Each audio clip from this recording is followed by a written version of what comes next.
Hi friends, welcome back to another episode of Generation Tech. My name is Alan. So I know a lot of you guys are going to be playing Star Wars Squadron. So I thought it'd be cool today to start a series that will basically break down all 8 of the different starships that will be featured in the game.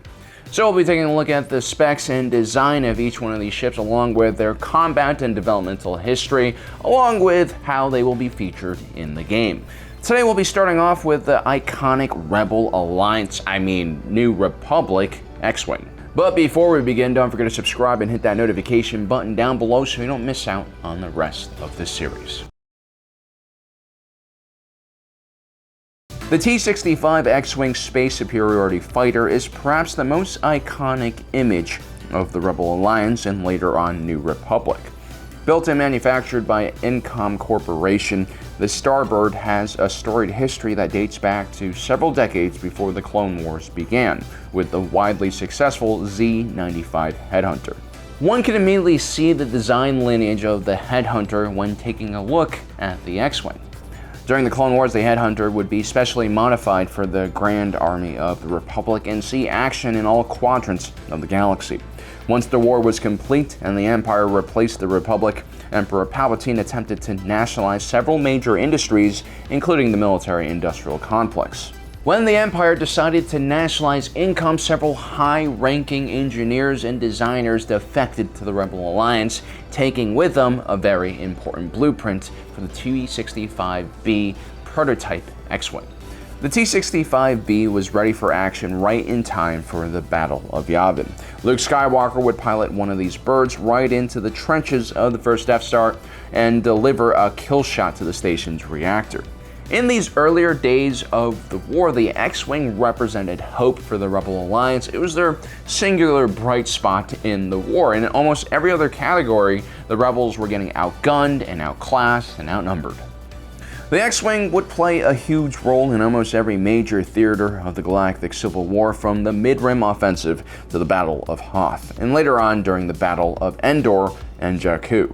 The T-65B would continue to serve the New Republic, and when newer versions of the X-Wing came out, many of the older T-65B models were still being operated by the Resistance by the time of the First Order conflict, a true testament to the T-65B X-Wing's great design.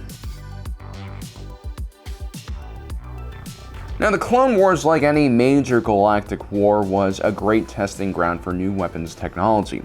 The Republic and Separatist navies had very different design philosophies when it came to starfighters. The Separatist Navy was made up of cheap droid fighters, which were unshielded at a very short range, but were extremely small and maneuverable. The Republic Navy featured a wider variety of fighters, from single-seat interceptors to larger 3-person multi-purpose starfighters. At the Battle of Coruscant, one particular ship, the ARC-170, suffered extremely high casualties. This was a larger Incom design that had a pilot, navigator, and gunner seat. It was larger and less maneuverable than other designs, and had powerful blasters that also had a very slow firing rate.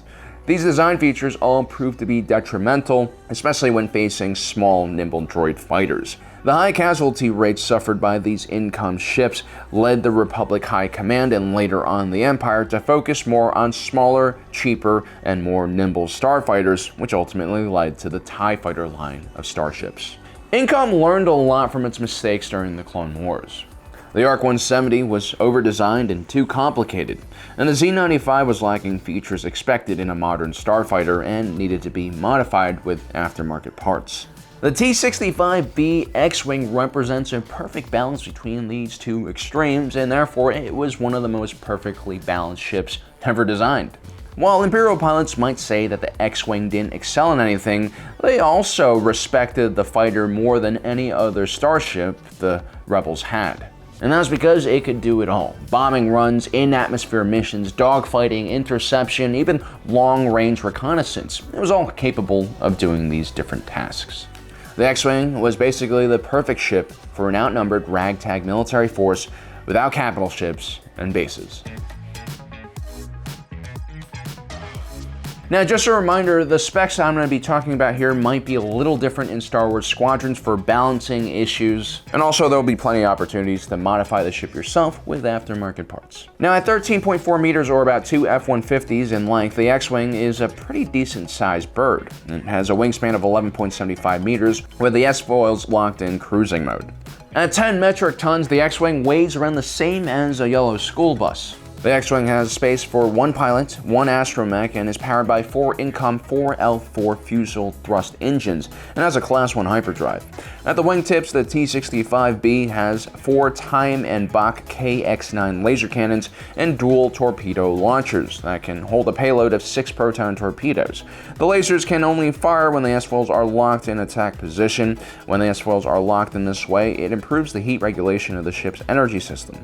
For protection, the X-Wing has a Chempat Defender deflector shield projector, titanium armor alloy, and a Bertriak Screamer sensor jammer for incoming smart projectiles. In a worst case scenario, there is an ejection seat, but considering the fact that the Rebels don't wear sealed helmets, you probably shouldn't eject unless you're in atmosphere. In the nose of the X-Wing, we have a relatively complicated sensor and communications package, which might be left over from the aggressive reconnaissance 170 fighter. And lastly, for endurance missions, the X-Wing is equipped with a week's worth of consumables, along with a compact life support system for the fully pressurized cockpit. Now, one of the main appeals of Star Wars Squadron is the fact that all the starships that we know and love will function differently from one another. The X-Wing is the new Republic's multi-purpose fighter, but it's not just going to be a reskinned version of the Empire's multi-purpose fighter, the TIE Fighter. So every ship will handle differently and have different strategies that can give you the optimal chance of survival, no matter what class they might be in. Now, the X-Wing, again, is going to be superbly balanced, but that also means you'll have to be very careful with power management during a dogfight because it's going to have so many different systems. The X-Wing is going to be taxed very heavily, for instance, by all the energy that the shields will be consuming. So if you are on the offensive and in pursuit of an enemy fighter, decreasing energy to the shields and placing it into the weapons, for instance, could be a pretty good call. So despite the X-Wing's well-rounded nature, it also means that you're going to have a lot of things you have to focus on, which means this ship will be very difficult to master. Especially when you take into consideration that enemy TIE fighters and interceptors are going to have a speed advantage compared to your ship.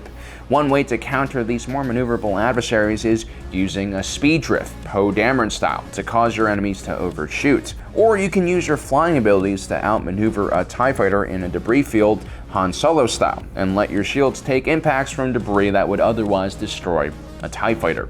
Of course, that doesn't mean you should be dependent heavily on the X-Wing shield. It really is only there for emergency purposes. You should pretend like it's not there so you don't get into sloppy habits or extreme risk-taking habits. Now, the biggest weakness of the X-Wing is also its greatest advantage. The X-Wing is a very flexible ship, and therefore it's important to keep an eye on your wingmates and the overall battle and see where your ship can fill in the best. For instance, if your squad is struggling against an enemy corvette, maybe it's time for you to do a strafing run, or maybe your squad is struggling against an enemy squad of TIE interceptors. It might be time to go into dogfighting mode. Your X-Wing will be extremely flexible and allow you to contribute in many different ways. Although it won't outclass a specialized ship, your piloting skills might be enough to make up the difference. So there you have it, guys. That is our breakdown of the T-65B Xwing, the multi-purpose fighter for the New Republic. In our next video, we'll be taking a look at the TIE in-space superiority fighter, which is the Empire's multi-purpose role fighter. So again, don't forget to subscribe and hit that notification bell down below so you don't miss out on the rest of our series. And I guess I'll see you guys out there on the battlefield. As usual, thanks for joining us today. If you're watching this, you are Generation Tech.